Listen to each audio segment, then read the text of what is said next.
Hey, I'm Ethan Michael. I'm Briana Beverly. And I'm Oscar Rodriguez, and we're here to get the ball rolling to provide you with your weekly sports updates. Welcome to Titan Sports.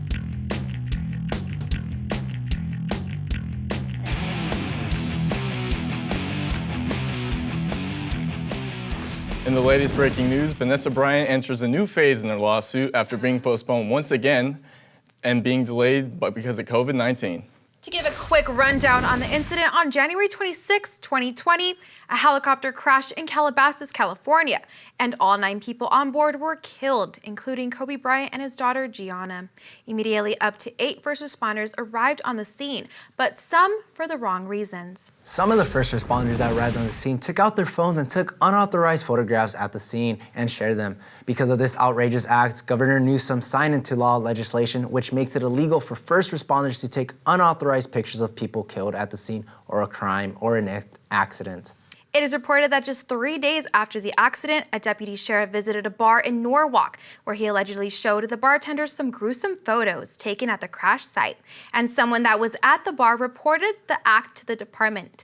And a month later, after the accident, an LA County Fire Department official showed crash scene photos at a big award gala event. This has resulted in Vanessa Bryant's anger and her lawsuit against the LA Fire and Sheriff Department. The judge appointed to this case urges the parties to settle due to the court being backed up and COVID still being an issue.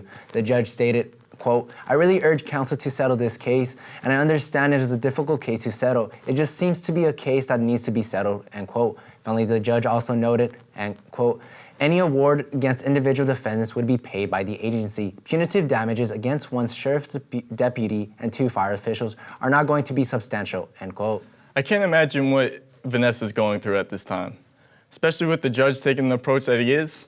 Just makes the grieving process that much harder. Yeah, I totally agree. I can see why she's taking the steps she is and why she is so upset.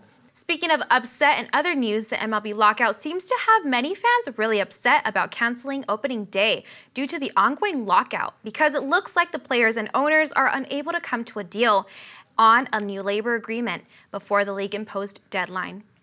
A lot of these issues are stemming from both sides disagreeing on economic issues like salaries and agreeing on which teams are eligible to make the playoffs. Doesn't look like we're going to get an agreement anytime soon, so it looks like we're going to have to wait. They're hoping that this lockdown will eventually solve the issues raised. MLB Players Association Executive Director Tony Clark said on Wednesday, quote, "Today is a sad day. We came to Florida to navigate and negotiate for fair collective bargaining agreement. The reason we are not playing is simple. A lockout is the ultimate economic weapon," end quote. Well, I know I really hope this gets resolved soon because I've been looking forward to baseball season for the last year now. No, seriously. When we come back, we have some exciting NFL news to start your day.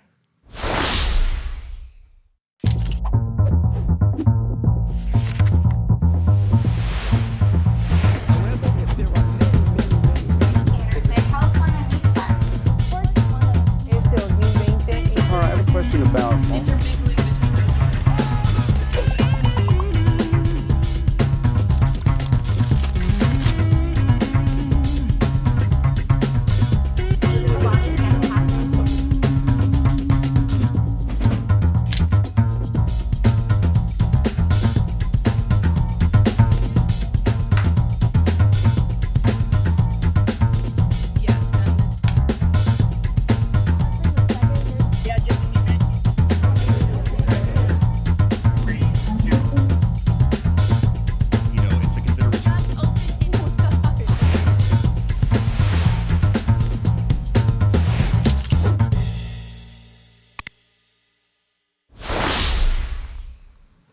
The one thing that definitely won't be going away is star quarterback Russell Wilson from the Seahawks. That's right, the latest news says that the coach of the Seahawks, Pete Carroll, has no intention of trading the star quarterback, Russell Wilson. He stated, quote, "It's been the same every year. We've been here, so it's the same as it's been. We have no intention of making any move there," end quote. And then later added, quote, "We are not shopping for the next quarterback," end quote.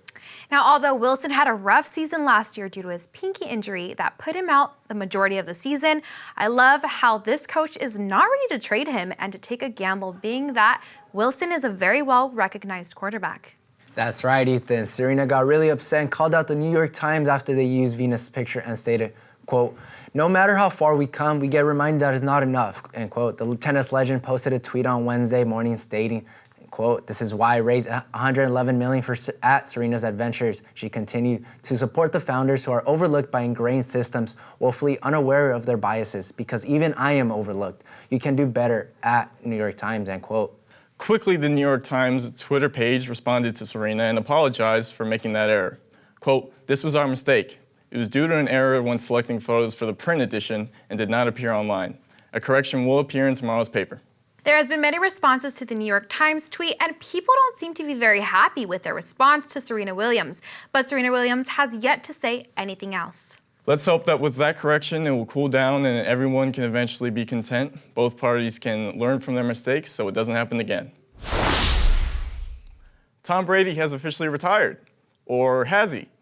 The NFL star has yet again left fans on the edge of their seats. On the radio, Brady answered the questions for where he was going from here and said, quote, "Looking forward to some golf in the next few days and some more family time. Then we'll figure out where we go from here," end quote. Rumors of Brady coming back and playing for a new team has already circulated.